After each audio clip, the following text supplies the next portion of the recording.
रूडी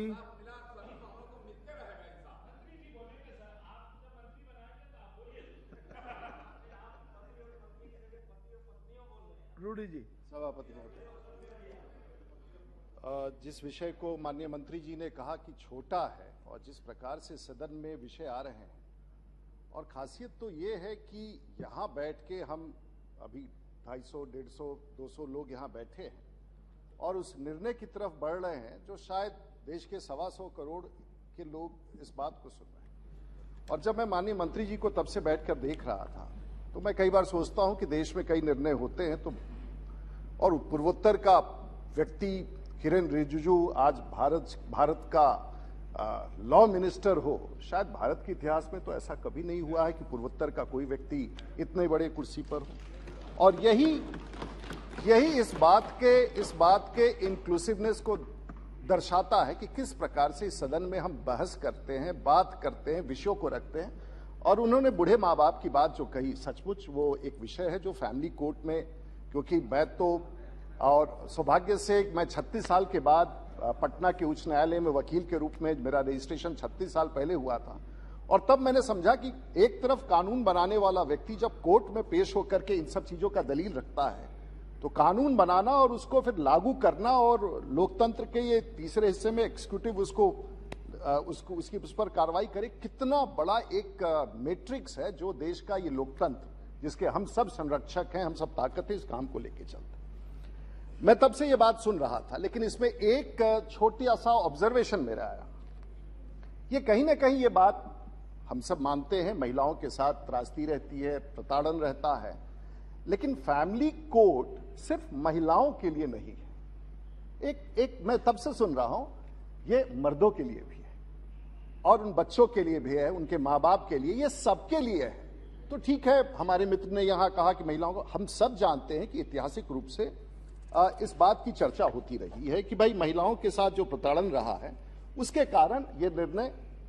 और 2022 में हम इसमें संशोधन कर रहे हैं नागालैंड और हिमाचल प्रदेश के उस विषय को सुधारने के लिए। और मूलतः देश में 715 फैमिली कोर्ट्स हैं। जरूरत है माननीय मंत्री जी और हम सब लोग अपने अपने राज्य सरकार को कहे कि इसका महत्व है और अधिक से अधिक कोर्ट बने, 125 करोड़ के देशवासियों के लिए बहुत जरूरी है। लेकिन यह विषय बहुत नया नहीं है। इट वॉज इन 18 सेंचुरी, जब कोर्ट ने, जब रिलीजियस डिवोर्सेस इंग्लैंड में बहुत ज्यादा हो रहे थे, तो 1800 ईस्वी में इसका गठन तब किया गया, आज से लगभग 200 साल पहले। और अमेरिका में भी इस कोर्ट की स्थापना 1900 में हुई थी। तो इसका इतिहास तो है, लेकिन हमारे यहां जब लॉ कमीशन ने इस प्रतिवेदन को 59वें प्रतिवेदन को 1974 में दिया, और इसके पश्चात जो committee of status of women 1975 में दिया, तो हम लोगों ने सीआरपीसी में अमेंडमेंट किया और उसके पश्चात ये एक्ट हम लोगों ने यहां ला करके दिया। It's a unique process for settlement of disputes. लेकिन महोदय एक और बात, कई बार अभी हमारे मित्र ने, उसके पहले एक मित्र ने कह दिया कि साहब उत्तर प्रदेश में सबसे ज्यादा केसेस है, लेकिन उत्तर प्रदेश अपने आप में अगर एक राज्य होता, देश होता, तो दुनिया का 6ठा सबसे बड़ा देश होता। लेकिन सेलेक्टिवली कभी किसी राज्य को अगर आप इंगित करते हैं तो यह चिंता का विषय है, क्योंकि उत्तर प्रदेश में जो बहुमत प्राप्त हुआ है, तो कहीं ना कहीं योगी जी हो, प्रधानमंत्री जी हो, ऐसा सरकार उन्होंने दिया, लोगों की आस्था जगी और इस बड़ी बहुमत के साथ जीत के आए। तो कभी कोई पार्लियामेंट के भाषण में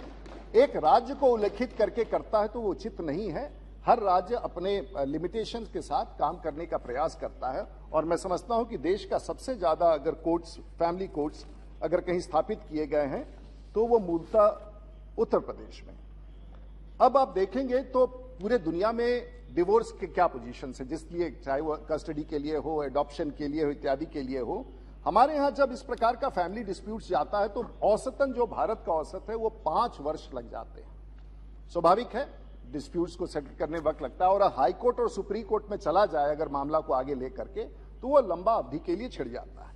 लेकिन एक बड़ी खुशी की बात है, भारत तो बहुत ही बड़ा देश है, लेकिन आप दुनिया की तुलना में देखेंगे तो जो हमारे यहां जो हमारी जो परंपराएं हैं, जो हमारा परिवार है, जिस प्रकार से हम लोग परिवार को लेकर चलते हैं, लग्जमबर्ग में डिवोर्स के रेट्स 87% है। अमेरिका में डिवोर्स के रेट 46% है। रशिया में डिवोर्स का रेट 51% है और स्पेन में डिवोर्स का रेट 65% है और भारत में सिर्फ 1% है। तो मैं समझता हूं कि आज भी हमारी जो परंपराएं हैं, हमारा जो देश है, हमारी जो आस्थाएं हैं, हमारे जो घर में, हम आज भी बहुत बेहतर हैं और उस परिस्थिति में भी इस विषय पर हम लोग लेकर के इस विषय को आगे लेके चलना चाह रहे हैं। महोदय, यह भी देखा गया कि जो बहुत विकसित राज्य है वहां संख्या डिवोर्सेस का या इस प्रकार के फैमिली डिस्प्यूट्स का, चाहे वो गुजरात हो, महाराष्ट्र हो, आंध्र प्रदेश हो, तेलंगाना हो, थोड़ा सा ये देखा गया है कि जहां विकास अधिक है, महाराष्ट्र ज्यादा है तो हमने कही दिया दासी जी, लेकिन ये बड़ा चिंता का विषय है कि विकास के साथ ये डिसरप्शंस आते हैं और इसीलिए कहा जाता है डेवलप्ड इकोनॉमीज में family as a unit survive बहुत ज्यादा नहीं कर पाता है। तो ये बहुत बड़ा एक विषय है। महोदय, इस विषय पर एक और विषय मैं लाना चाहूंगा। हम थोड़ा सा इसमें थोड़ा सा भिन्नता भी लाना चाहेंगे माननीय मंत्री जी को। एक तो फैमिली डिस्प्यूट्स का सेटलमेंट का रेजोल्यूशन है, ये बहुत ही बढ़िया है, हम लोगों ने उसका पूरा प्रोसेस डिफाइन कर रखा है। लेकिन एक और जगह है जहां कानूनी रूप से